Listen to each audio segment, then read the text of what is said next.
আমি সেই মেয়ে, বাসে ট্রেনে ট্রামে রাস্তায় যাকে আপনি রোজ দেখেন, যার শাড়ি, কপালের টিপ, কানের দুল আর পায়ের গোড়ালি আপনি রোজ দেখেন, আর আরো অনেক কিছু দেখতে পাওয়ার স্বপ্ন দেখেন। স্বপ্নে যাকে ইচ্ছে মতন দেখেন, আমি সেই মেয়ে। বিহারের প্রত্যন্ত গ্রামে দিনের আলোয় যার ছায়া মাড়ানো আপনার ধর্মে নিষিদ্ধ, আর রাতের গভীরে যাকে বস্তি থেকে তুলে আনতে পাইক বরকন্দাজ পাঠান আপনি, আর সুসজ্জিত বিছানায় যার জন্য অপেক্ষায় অধীর হয় আপনার রাজকীয় লাম্পট্য, আমি সেই মেয়ে। আমি সেই মেয়ে।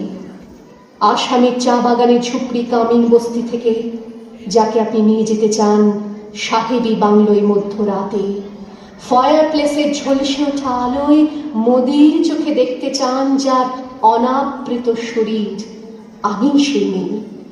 রাজস্থানের শুকনো উঠোন থেকে পিপাসার জল আনতে যাকে আপনি পাঠিয়ে দেন 10 মাইল দূরের সরকারি নিদারায়, আর 20 মাইল হেঁটে ক্লান্ত বিধ্বস্ত যে রমণী খরা কাফে ঘরে ফিরলেই যাকে বসিয়ে দেন চুলার আগুনের সামনে আপনার রুটি বানাতে, আমি সেই মেয়ে।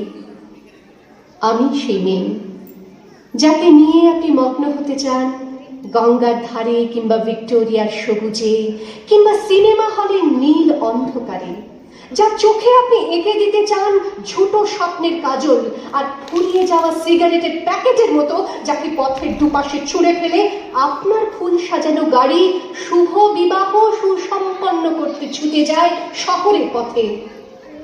কোণে দেখা আলোর গধূলিতে একা দাঁড়িয়ে থাকা, আমি সেই মেয়ে। আমি সেই মেয়ে, এমনকি দেবতাও যাকে ক্ষমা করেন না, অহংকার আর শক্তির দম্ভে যার গর্ভে রেখে যান কুমারীর অপমান, আর চোখের জলে কুন্তি হয়ে নদীর জলে ভাসিয়ে দিতে হয় কর্মকে, আত্মযোগে। আমি সেই মেয়ে। সংসারের অসময়ে আমি ভরসা, আমার ছাত্র পড়ানো টাকায় মায়ের ওষুধ কেনা হয়, আমার বাড়তি রোজগারে ভাইয়ের বই কেনা হয়, আমার সমস্ত শরীর প্রবল বৃষ্টিতে ভিজতে থাকে, কালো আকাশ মাথায় নিয়ে আমি ছাতা হয়ে থাকি, ছাতার নিচে সুখে বাঁচে সংসার। আপনি আপনি আপনি আপনারা আপনারা আমার জন্য অনেক করেছেন। সাহিত্যে, কাব্যে, শাস্ত্রে, লোকাচারে আমাকে মা বলে পুজো করেছেন, প্রকৃতি বলে আদিক্ষেতা করেছেন, আবার শহরগঞ্জের কানাগলিতে ঠোঁটে রং মাখিয়ে কুপি হাতে দাঁড় করিয়েও দিয়েছেন। হ্যাঁ, আমি সেই। একদিন হয়তো অন্য কোনো একদিন আমার সমস্ত মিথ্যে পোশাক ছুঁড়ে ফেলে দিয়ে আমি হয়ে উঠব সেই অসামান্য।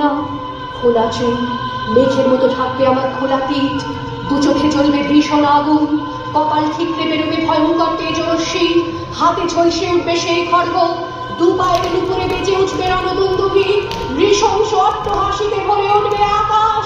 দেবতারাও আতঙ্কে স্তব্ধ হয়ে বলতে থাকবে, মহাবিভক্ত ঘোরাং মুক্ত কেশিং চতুর্ভুজাং কালিকাং দক্ষিণাং মুন্ডমালা বিভূষিতাং। বিভৎস দাবানলের মতো আমি এগোতে থাকবো, আর আমার এগিয়ে যাবার পথের দুপাশে মুন্ডহীন অসংখ্য দেহ ছটফট করতে থাকবে। সভ্যতার দেহ, প্রগতির দেহ, উন্নতির দেহ, সমাজের দেহ। হয়তো আমি সেই মেয়ে, হয়তোবা।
পরিবেশনা হয়ে যাচ্ছে তাদের কাছে।